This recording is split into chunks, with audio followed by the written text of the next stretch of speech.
టమాటా నీట్గా కడుక్కోండి, ముక్కలు కడిగి ఆరబెట్టుకొని నీట్గా ముక్కలు చేసుకోవాలి. ఎల్లిపాయలు 2 గడ్డలు కేజీ టమాటాలకు 50 గ్రాముల చింతపండు వేసుకోవాలి, సరిపోతుంది. ఆడికి కిలోకి 50 గ్రాములు అని పెట్టప్పుడు ఇట్లా మూత తీసుకుంటూ మధ్య మధ్య అడుగు కాకుండా కలుపుతుండాలి. మంచి ఆయిల్ అయిపోయాక గట్టిగా అవుతుంది.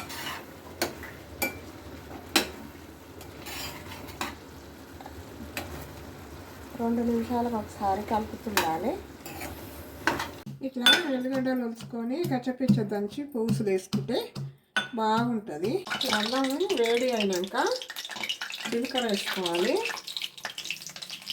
ఆవాలు వేసుకోవాలి,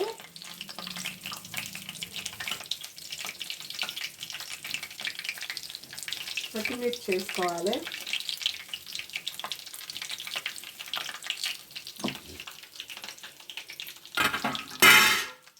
దంచుకొని కచ్చపెచ్చ దంచి ఎల్లిగడ్డలు మనకు నచ్చినన్ని వేసుకోవాలి.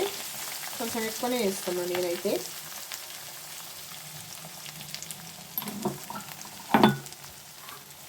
కరివేపాకు వేసుకోవాలి,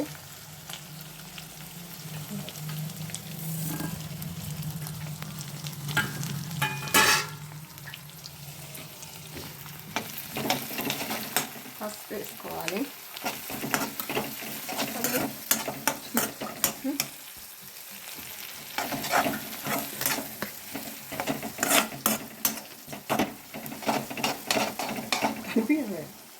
జీలకర్ర మెంతుల పిండి వేసుకోవాలి,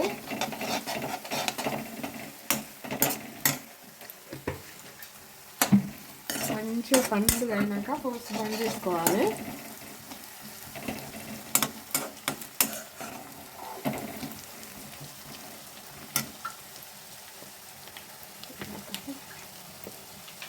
బట్టి వేయాలి. నేను కేజీ టమాటాను అయితే ఉడికిచ్చిన, కేజీకి 50 గ్రాముల చింతపండు వేసి ఉడికిచ్చిన. 2 స్పూన్ల కారం వేస్తున్నా. బట్టి సరిపడా చూసుకొని వేసుకోవాలి. కారం మంచిగా కలిసికట్టు కలుపుకోవాలి. మంచిగా కలిసినాక అయిపోయిన పోసి తీసి కలుపుకోవాలి.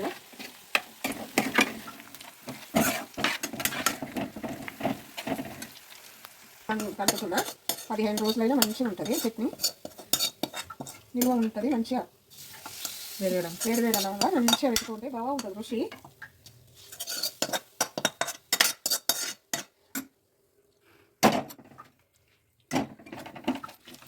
మంచిగా కలుపుకొని ఒక బాక్స్లో పెట్టుకుంటే 15 రోజులు అయితే మంచిగా ఉంటుంది. వేడి పాత్ర బాక్స్లో ఇట్లా గాజు దాంట్లో పెట్టుకోవాలి. 14 రోజులైనా ఉంటుంది.